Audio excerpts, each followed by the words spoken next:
Alhamdulillahi Rabbil Alamin. Wassalatu wassalamu ala Sayyidina Muhammadin wa ala alihi wa sahbihi ajma'in, amma ba'd. Yang kita muliakan Bapak Ketua dan Bapak-Bapak pengurus DKM Mushola Al-Hikmah, para sepuh, hadirin kaum muslimin, hadirat kaum muslimat, jamaah pengajian, para pencinta ilmu, ahli kebajikan yang sama-sama dirahmati Allah Subhanahu wa Ta'ala. Mengawali ta'lim kita pada pagi hari ini, mari Bapak-bapak, Ibu, saudara-saudara, kita membaca ayatnya bersama-sama dan silakan diikuti.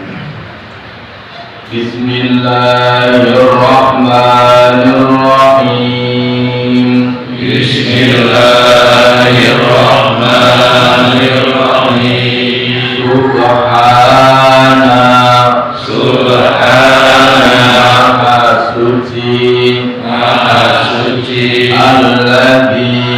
Alladzi Allah asra yang mengisrokan bi'abdihi hambanya lailan di waktu malam minal masjidil harami dari masjidil haram ilal masjidil aqsa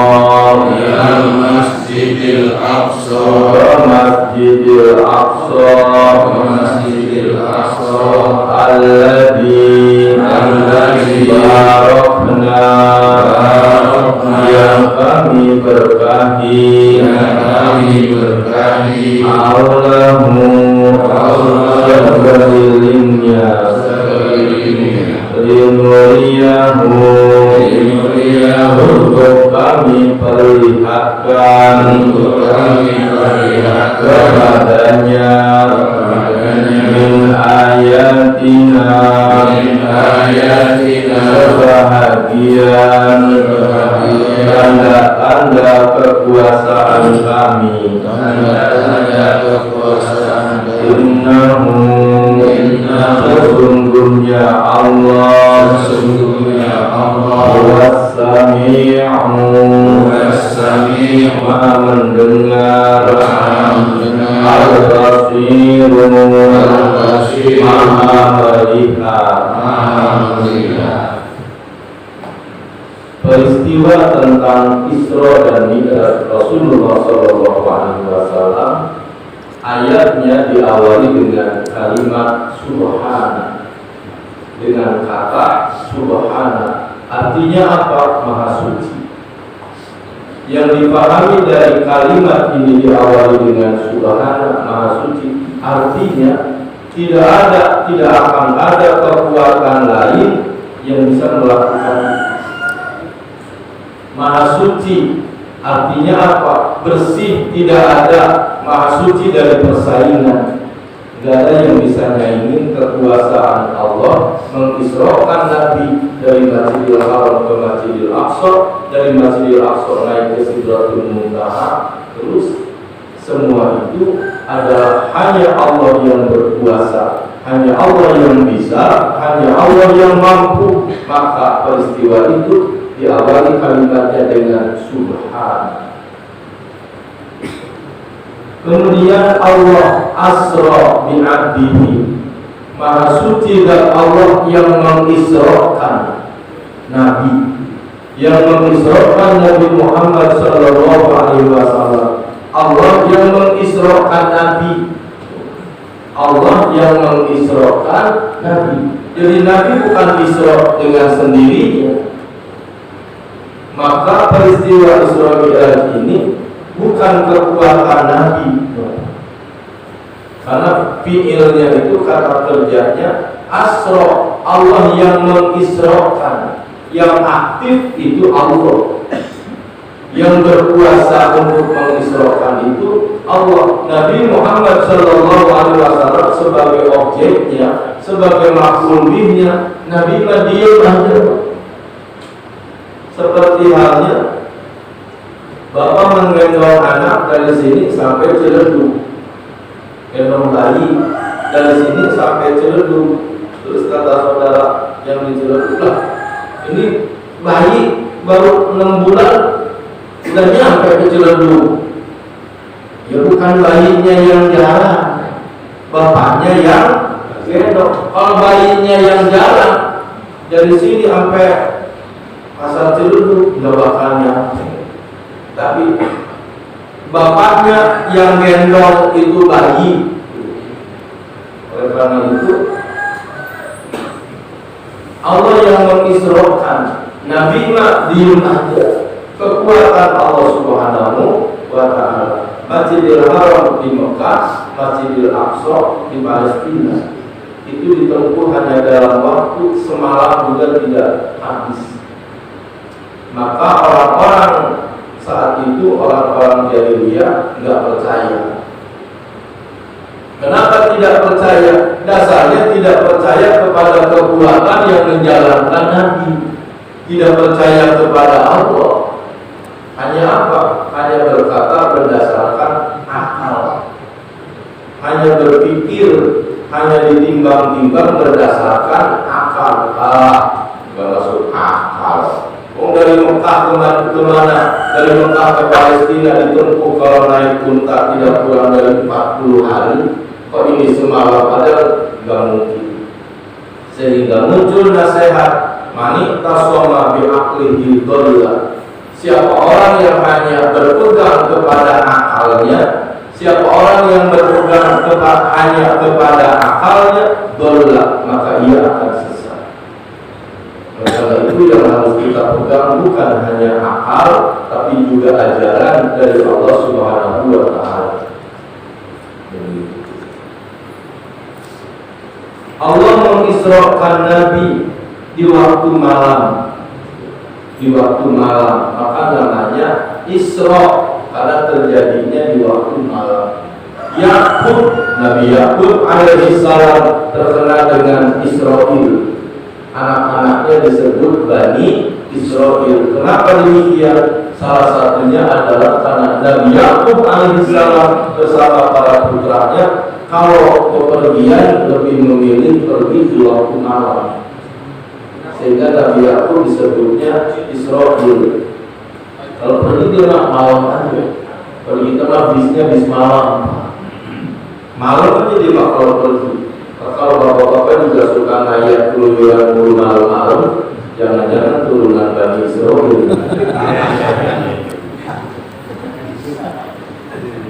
Ngayat mulu. Padahal malurah bukan, petugas keamanan bukan, tapi bener banget tuh nongkrong mulu.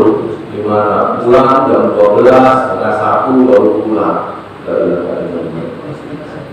Tuh.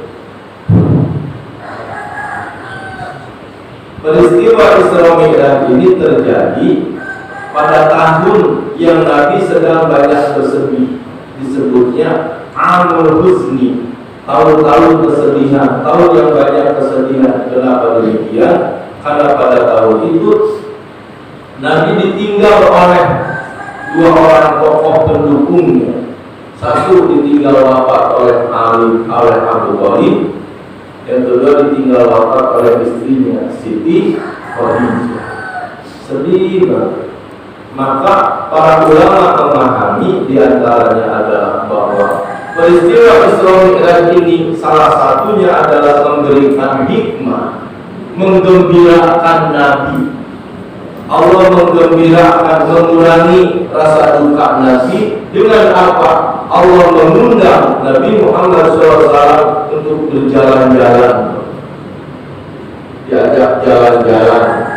Jalan-jalannya adalah jalan-jalan ke angkasa yang di luar kemampuan. Itu salah satu hikmah. Lebih dari itu, bapak-bapak dan ibu-ibu saudara sekalian yang dimuliakan Allah Subhanahu wa Ta'ala, peristiwa Isra Mi'raj ini karena ada sesuatu yang ingin Allah sampaikan, dan sesuatu ini adalah sangat penting, yaitu pelaksanaan ibadah sholat. Ibadah sholat ini adalah ibadah yang paling penting di antara ibadah-ibadah yang lain, sehingga perintah pelaksanaan dari Allah memerintahkan ibadah yang lain dengan merintahkan ibadah sholat lain cara. Kalau Allah memerintahkan ibadah puasa, Allah memerintahkan ibadah puasa dibuat supaya memudahkan pemahaman dalam gambaran kita. Allah panggil Jibril. Jibril kamu turun ke muka bumi, perintahkan Muhammad dan umatnya supaya melaksanakan ibadah puasa. Maka malaikat Jibril mengambil ayat dan disampaikan kepada Nabi, ya ayyuhalladzina amanu kutiba alaikumus syiyam kama kutiba alal ladzina min qablikum la'allakum tattaqun. Wahai orang-orang yang beriman, diwajibkan kepada kamu berpuasa. Dan selanjutnya Allah panggil Jibril supaya turun ke muka bumi, perintahkan mereka berpuasa. Ketika Allah memerintahkan kepada kita umat Islam menunaikan ibadah haji, Allah panggil Jibril, wahai Jibril turun ke muka bumi, perintahkan mereka untuk menunaikan ibadah haji. Diambil oleh malaikat Jibril ayat dan disampaikan kepada Nabi sampai kepada kita, wa atimul hajja wal umrata lillah.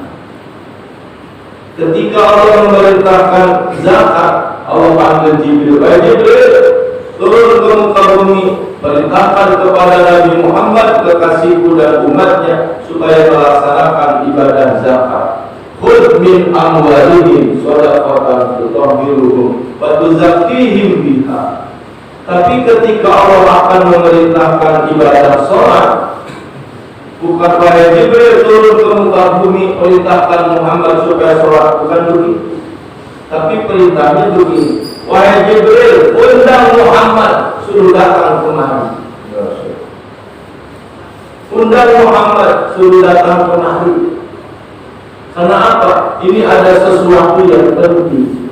Ada sesuatu yang penting. Mungkin kalau gambaran kita begini. Nah, tolong ini kasih uang ke Pak Anu buat arisan 300.000. Nah, ini tolong kasih uang ke musola Al-Hikmah buat subuh besar. Dulu anaknya kasih ke Pak Agus, terus nyuruh lagi anaknya, nah tolong ini kasih uang ke Pak Anu buat anu. Iya. Tapi ketika akan menyerahkan uang 15 juta ke Asrito itu enggak nyuruh anak kita kas, enggak terlalu besar. Nah, tolong ke rumah Mas Rito, mohon beliau datang ke rumah itu. Itulah sholat Bapak. Dipanggil Nabi kita, diundang Nabi kita supaya datang menghadap kepada Allah Subhanahu wa Ta'ala. Maka dijalankan dari Masjidil Haram ke Masjidil Aqsa, dari Masjidil Aqsa naik ke atas. Di Masjidil Aqsa-nya itu, kalau disebut di Masjidil Aqsa itu tidak selalu di dalam masjid. Jadi kalau umpamanya begini, anak-anak Al-Azhar berlatih melaksanakan drum band di Masjid Istiqlal. Anak-anak Al-Azhar berlatih drum band di Masjid Istiqlal. Itu bukan berarti di dalam masjid, di luarnya. Atau anak-anak Al-Azhar berlatih melaksanakan manasik haji di Masjid Al-Azhar, itu di daerah luar. Begitu juga Nabi Mi'raj dari Masjidil Aqsa ke Sidratul Muntaha, itu bukan berarti dari dalam masjid terus tembus plafon. jebol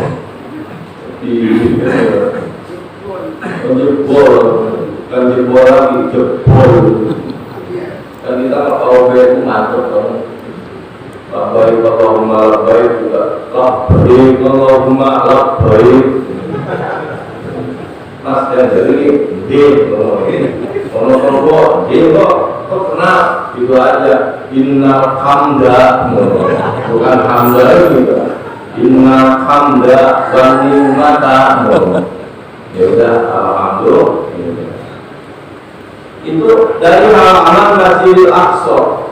Kenapa demikian? Karena Nabi naik ke atas itu bersama Jibril, berdiri di atas batu lebar yang kira-kira lebih besar dari tiang 4 ini. Jadi ruangan tiang 4 ini akan melebar sedikit, kira-kira nambah semeter ke kanan kiri sekelilingnya. Batunya lebar. Diriwayatkan Nabi berdiri di situ bersama malaikat, bersama buahnya, terus dengan izin Allah dan perintah Allah naiklah kamu ke atas. Naik ke atas. Nah batu yang dipakai nginjek Nabi pengen ngikut Pak.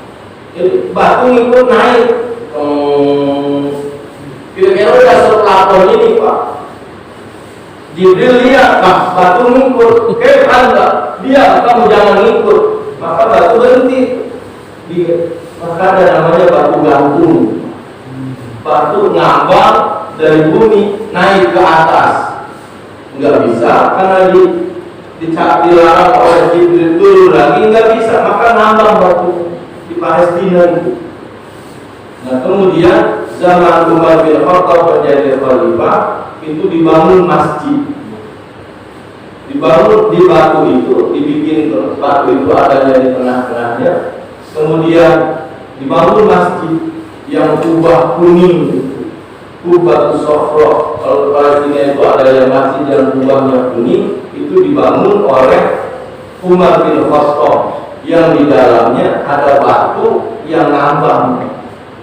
Hanya kesini-sininya khawatir satu menjadi fitnah, yang kedua khawatir kekuatannya menghilang dari ambruk, jadi dijagain pakai batu-batu tadi sehingga seperti gua. Jadi kalau kita ke sana itu naik ke atas kelihatan permukaan batu. Disampaikan oleh guide-nya dulu waktu Nabi Mi'raj berdiri di batu ini.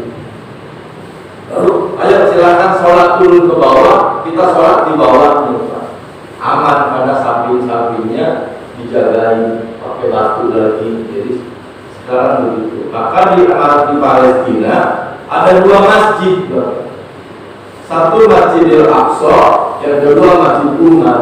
Masjidil Aqsa yang disebut yang dibangun oleh Nabi Yakub ada jauh sebelah sono.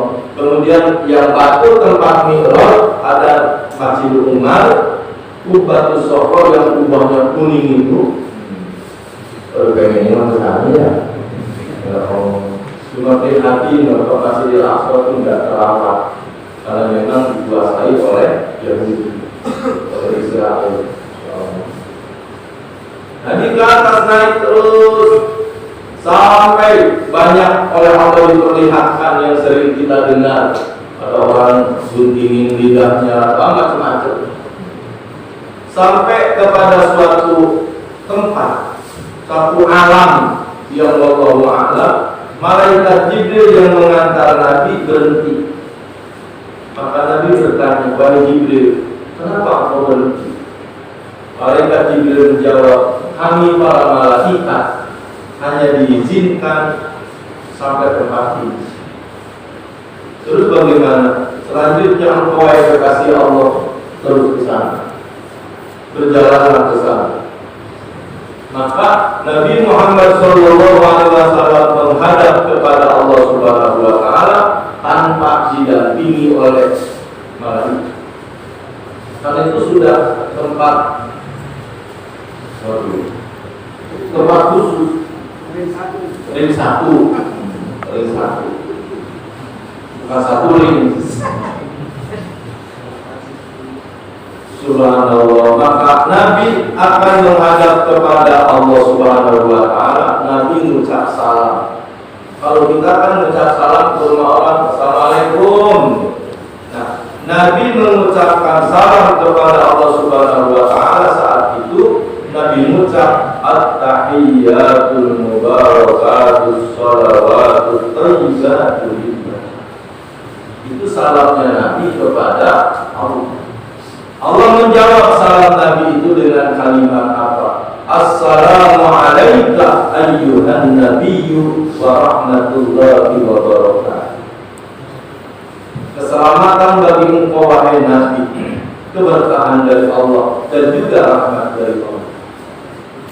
Nabi kira mendapatkan salam langsung dari Allah, keberkahan langsung dari Allah, rahmat langsung dari Allah karena Allah menjawabnya. Tapi Nabi tidak ingin yang mendapatkan salam dari Allah hanya dirinya.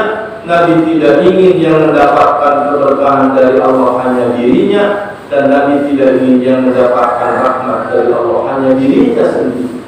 Maka Nabi berdoa di hadapan Allah, Assalamu alayna wa ala ibadillahis sholihin. Assalamu, salam engkau ya Allah, alaina, sampaikan kepada kami para nabi, wa ala ibadillahis sholihin, dan kepada hamba-hambamu, dan kepada hamba-hamba Allah yang soleh-soleh. Jadi bapak-bapak, ibu-ibu, saudara-saudara, sebelum kita lahir oleh Nabi sudah dihadapkan, didoakan, dimohonkan kepada Allah supaya kita mendapatkan salam dan keberkahan rahmat dari Allah Subhanahu wa Ta'ala. Langsung Nabi yang bungo, Nabi yang berdoa. Langsung Nabi yang berdoa. Dengan syarat apa? Kita yang mesti soleh. Karena apa? Nabi berdoanya Assalamu alayna wa ala ibadillahis sholihin. Maka kalau kita nggak soleh, nggak kebagian doa dari Nabi. Kalau kita nggak soleh, nggak termasuk ke dalam doa Nabi. Alhamdulillah bapak-bapak pada soleh semuanya. Amin. Amin ya rabbal alamin. Itu makanya dalam ibadah sholat itu dimasukkan salamnya Nabi kepada Allah, itu dimasukkan sebagai salah satu bacaan sholat, terutama dalam tahiyat awal atau tahiyat.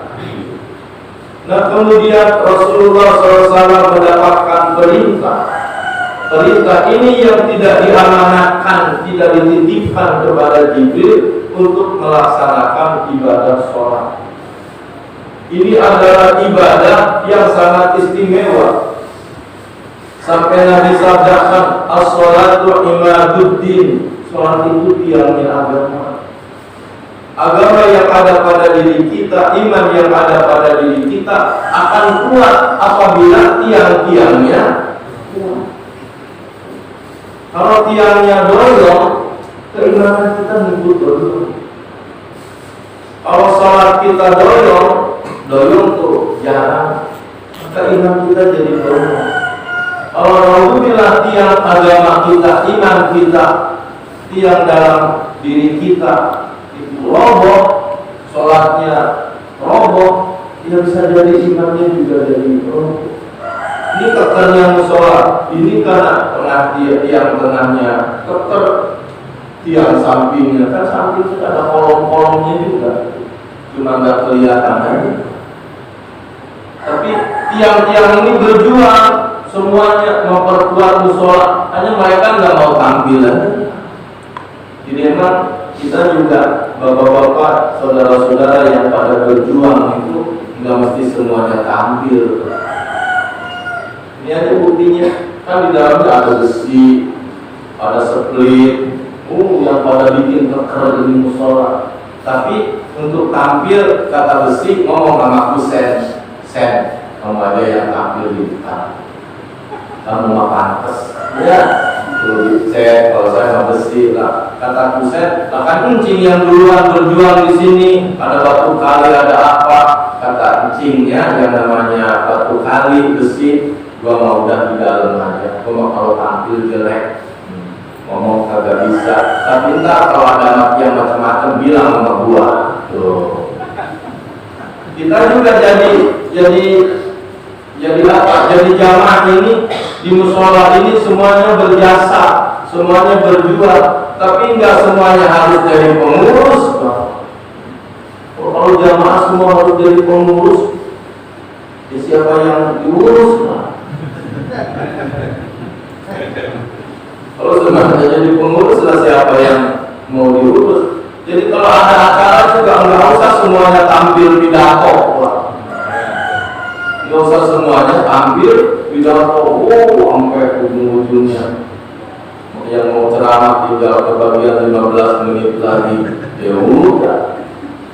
Ini aja musola nggak semuanya tampil, yang tampil cuma mikrofon, kipas angin, malah pendatang baru itu yang tampil. Pendatang baru yang tampil, yang dari awal waktu kali nggak nongol aja. Nah itu sholat sesuatu yang amat penting menjadi iman budi. Yang kedua Nabi sabdakan, likulli syai'in 'alamun. Segala sesuatu ada alamatnya. Wa 'alamul imani as-shalah, dan alamat keimanan itu adalah sholat. Semua kita punya alamat. Semua kita punya alamat. Karena bapak-bapak pada punya alamat, sehingga kalau ada orang ngirim sesuatu nyampe karena ada alamat. Apalagi kalau alamat kita pinggir jalan, rumahnya gede, tingkat, pagarnya aja 4 kali kontrakan lebarnya itu, pakai stainless. Wah, itu alamatnya jelas, yang nyari gampang. Karena ada alamat. Nah iman kita alamatnya apa? Sholat. Kalau kita getol sholat, ditambah rajin sholat sunnah, itu punya alamat di pinggir jalan raya. Rumahnya gede, mahal, orang ngirim apa-apa nyampe, gampang, cepet.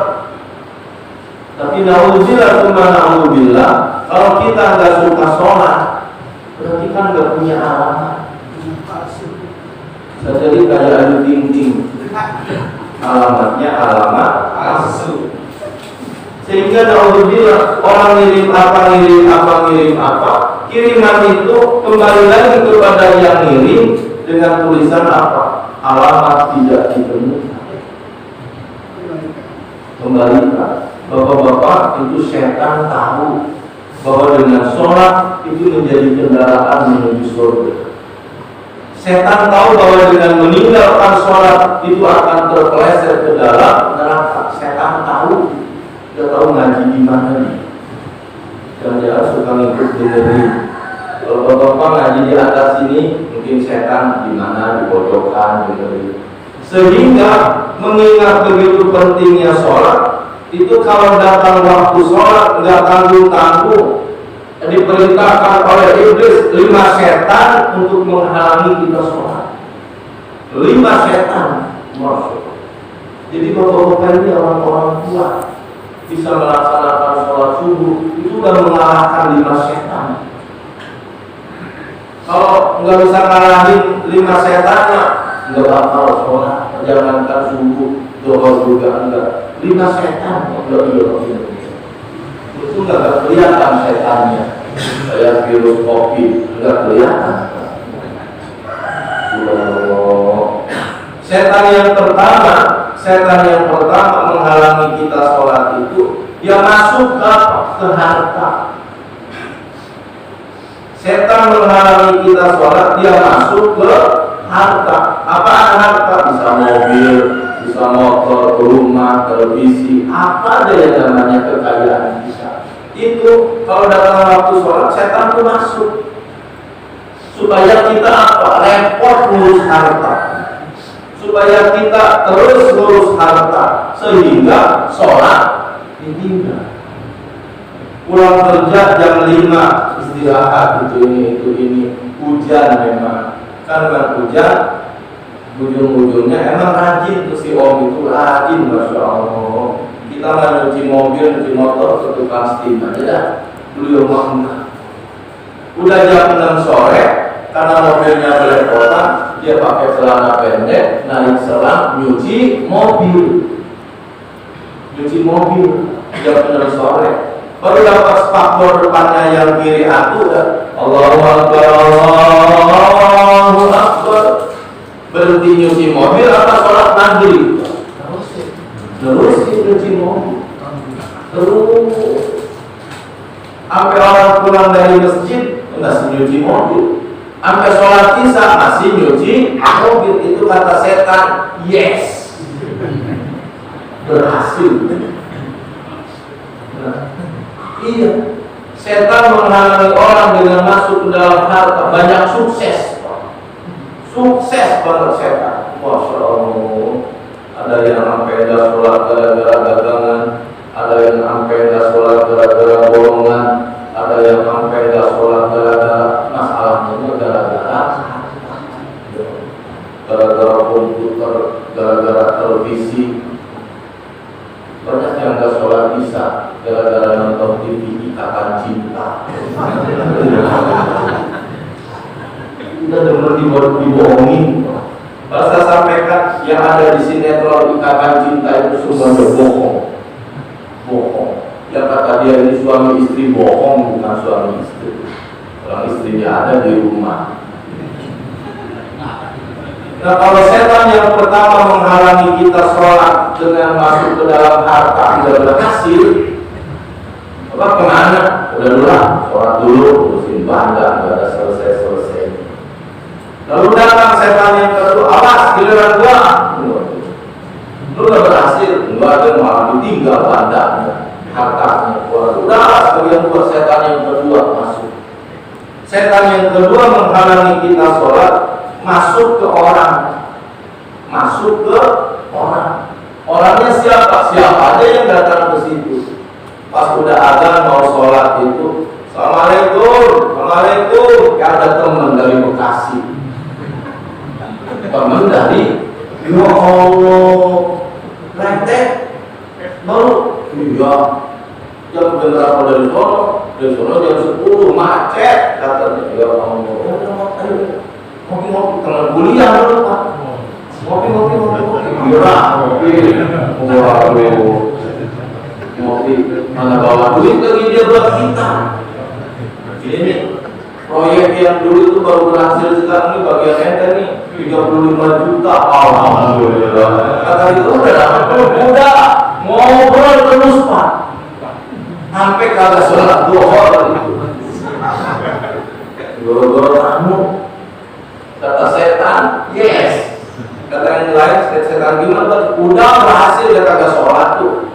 Gara-gara kamu, ya Allah. Di kampung mau sholat tarawih, bapaknya ibunya kan di rumah tinggal berdua tuh, ayah sama ibunya, anak-anaknya di Jakarta. Udah muci pintu mau tarawih, pas berbalik badan, mobil berhenti di jalanannya, lihatin. Turun cucunya, kakek, ya Allah, alhamdulillah. Bangku anaknya turun, semuanya mantunya turun. Ayo. Emang rumah yang udah dikunci tetap dikunci. Dibuka lagi kan? Dibuka lagi, sajadah ditaruh. Ayo ikut ngamputin sarung bawa 2 kodi. Maklum di sininya sukses. Ya banyak yang order komputer kemana-mana ya. Siapa yang sedang berbuka? Sampai ujung-ujungnya tuh bapaknya ibunya boro-boro tarawih, sholat bisa juga kagak. Kata setan, yes. Maka oleh karena itu bapak-bapak, harta harus kita cari karena itu kebutuhan. Harta harus kita pelihara karena itu amanah Allah. Tapi kalau udah waktunya sholat, tinggalkan dia. Kan itu dimasuki setan, ngalingin kita sholat. Kamu kita hadapi, kita muliakan. Tapi kalau udah waktunya sholat, kita mengucap, kita matur. Mas mau tak ya, saya sholat dulu, sholat berjamaah. Kata dia, lah, bisa gak ikut dong. Tuh, malah kan jadi bagus. Ini buat maturnya, ini buat ngomongnya. Ampun, gak enak tinggalin kamu. Itu setan yang kedua. Lalu setan yang ketiga, kalau setan yang pertama gagal, setan yang kedua masuk ke dalam orang juga gagal, malah mau apa? Diajak sholat. Setan yang ketiga masuk. Awas, dalam bagian gua berhasil. Setan yang ketiga masuk ke apa? Ke hobi. Hobi kita, kesenangan kita, kesukaan kita. Datang teman yang akrab banget, gimana? Enggak, gue lagi suntuk banget di rumah dah, kata teman kita yang datang. Terus kenapa? Main catur. Emang sparring kita dia, kalau main catur sama dia seru itu Pak. Waduh, udahlah, jadi papan catur dibuka.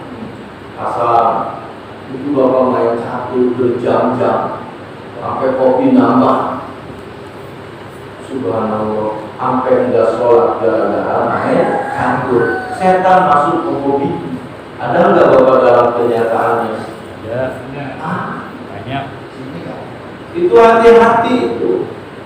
Setan masuk ke situ menghalangi kita supaya kita tidak sholat. Badminton, sepak bola, mancing. Oleh setan dijadikan media untuk menghalangi kita sholat. Ya Allah, saya bukan melarang main catur, silakan, karena itu juga pelatihan untuk akal berpikir. Tapi kalau udah waktunya sholat, hindari. Jangan sampai papan catur kita dimasukin setan. Kata Allahu Akbar, Allahu Akbar. Kata teman kita, spare. Udah kita ditumpuk. Kenapa? Udah setan. Udah kita sholat dulu. Sholat di setan. Bukan ekstrim. Ini kata Ustaz, kalau udah datang waktu sholat, kita kasih main hobi aja. Hobinya itu dimasukin setan. Kita jangan sampai kalah sama setan. Tutup tak di sholat, kita terusin lagi. Itu lagi sholat, Allah Akbar. Sebelah situ. Kalau kita majuin ini open. Ya Allah, kita lemah banget. Maka saya bukan melarang mancing, silakan. Memang ada kenikmatan mancing gitu ya. Apalagi kalau udah ikannya nyangkut, berpas lagi. Masya Allah, itu dari 25.000 kenikmatan. Boleh aja mancing, tapi waktunya sholat sholat. Jadi mancing itu jangan hanya bawa umpan, bawa juga seperangkat buat sholat. Ada tempat, nyari tempat pancingan yang bisa sholat. Kalau udah mancing waktunya azan doang, ini setan. Setan masuk ke empang ini. Setan masuk ke empang ini. Sampai orang yang sekeliling empang, ada yang sholat bareng mandi, zuhur, asar, maghrib, kata setan, oh ya, lo sukses. Karena hobi. Jadi hati-hati dengan hobi.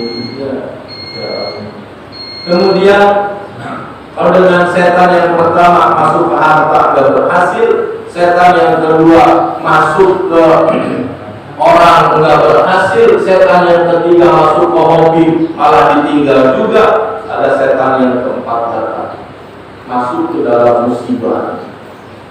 Maka kalau orang dapat musibah, setan bilang. Karena ini bisa dijadikan media untuk menghalangi sholat. Bapaknya meninggal dunia, anaknya sibuk terus ini, sampai pada sholat. Kata setan, yes. Subhanallah. Begitulah itu. Ada musibah, orang sakit. Bagaimana? Saya mau sholat juga nggak bisa wudhu, Ustaz. Saya pun nggak bisa. Ya udah, sholatnya nggak usah wudhu, nggak usah tayamum. Emang sah sholat wudhu nggak pakai tayamum, nggak pakai wudhu? Kalau orang sehat nggak sah sholat begitu. Kamu mau orang sakit masa?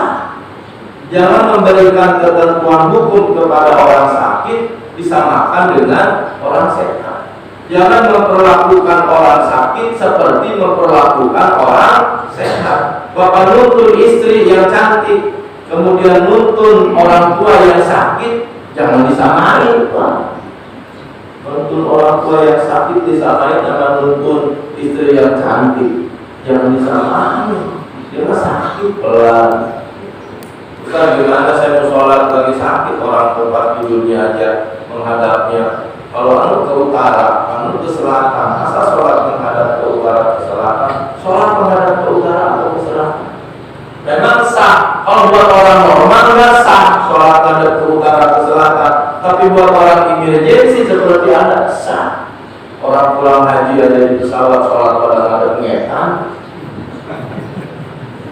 Orang pulang haji di pesawat sholatnya pada menghadap ngetan. Orang pesawatnya ngetan, pesawat suruh mundur. Ya, musibah. Maka hati-hati ketika dapat musibah. Nah, yang terakhir nih, kelima, setan yang paling dahsyat.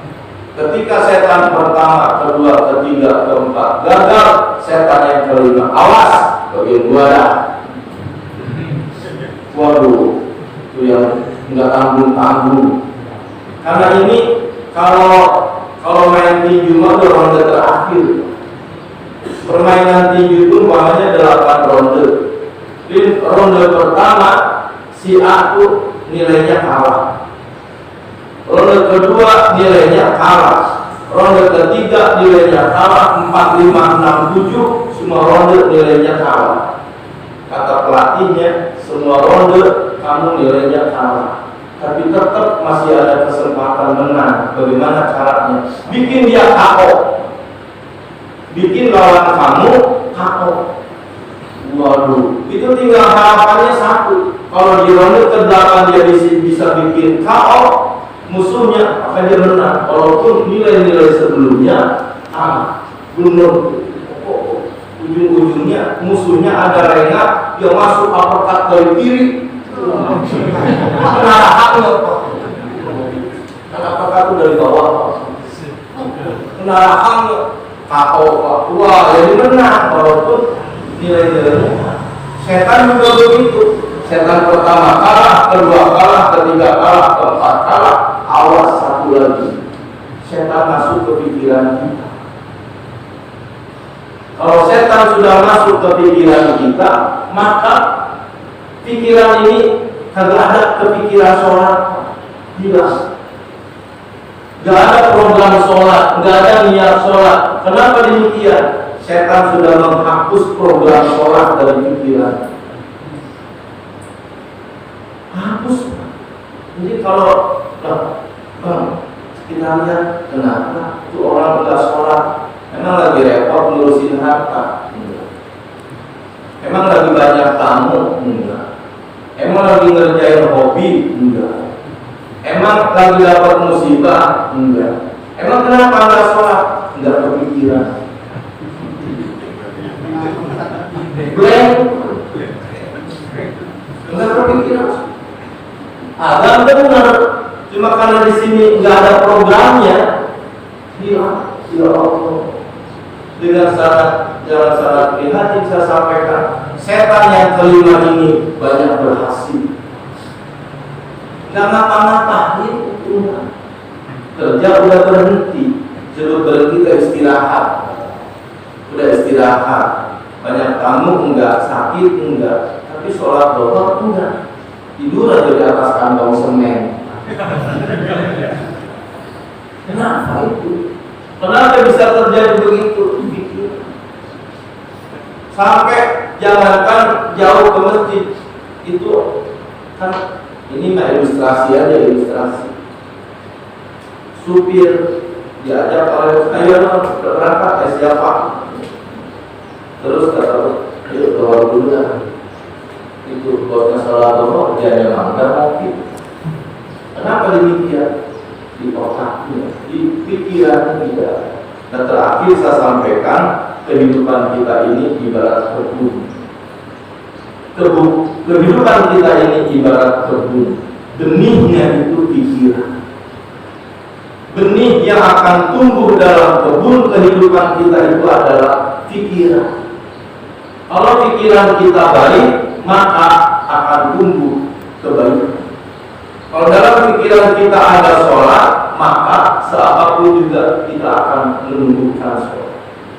Kalau di kebun itu kita sebarkan benih biji paya, maka akan muncul pohon paya, daun paya, kembang paya, buah paya. Maka dari pikiran ini, dari pikiran. Perasaan jalan ke masjid subuh, waktu saya kelemahan saya itu kalau bangun siang dulu. Jadi subuh itu ya kesiangan dulu. Kenapa demikian? Karena di pikirannya nggak ada program sholat subuh. Buktinya apa? Buktinya mau jalan-jalan ke Jogja, kata panitia, kita berangkat jam 5 pagi apa ya, jam 4 bangun. Kenapa? Karena di pikirannya ada mau ke Jogja. Ya Allah, jaga pikiran. Jadi kehidupan kita adalah kebun, dan benih yang akan tumbuh itu adalah pikiran kita. Kalau pikirannya makan mulu ya, yang dicari makan. Ya, kata serudah kuliah subuh, kamu kenapa? Gak ada makan. Lu pikirannya makan mulu sih. Tapi kita makan di mana? Makan dulu dipikirin. Kalau nanya sholat di mana? Tuh, jadi pikiran kita. Kalau pikiran kita ngeres, maka ngomongnya ngeres, tinggal lakunya juga ngeres. Tiap yang pakai legging lewat, jadi kata begitu. Kalau pikiran kita pengen buru-buru pulang, ya udah kuliah subuhnya. Tapi udah kelewatan ini. Mau masuk perpanjangan ya. Sebenarnya ini. Terima kasih banyak, udah cukup dah. Nanyanya besok aja. Kita yang nanya mah enak ya. Kata yang nanya, kata yang lain. Pakai nanya lagi. Kita sampai 10 ini. Pikiran ya. Jadi pikiran lagi kita. Jadi bapak-bapak, saudara-saudara, terima kasih selama saya kurang sehat 1 bulan. Doa dari bapak semuanya, perhatiannya, obat-obatannya, masya Allah, alhamdulillah. Saya masih ada umur, sehat walafiat. Semoga kita semuanya sehat walafiat. Amin ya rabbal alamin. Kurang lebihnya mohon maaf kepanjangan. Wassalamualaikum warahmatullahi wabarakatuh.